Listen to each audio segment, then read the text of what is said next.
from buldak to alio olio. So what you cooking, guys? Grabe oh. Alio olio. Alio olio. What are you cooking, Anton? I'm with Ratatouille, bro.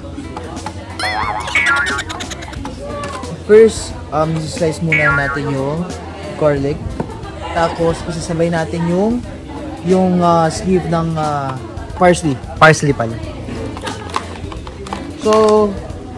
So basically Italian dish to. So mga Italian pasta.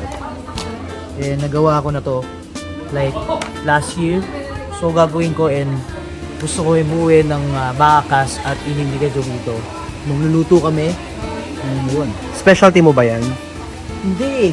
Hindi yung specialty o mostly sa Mexican food. Specialty.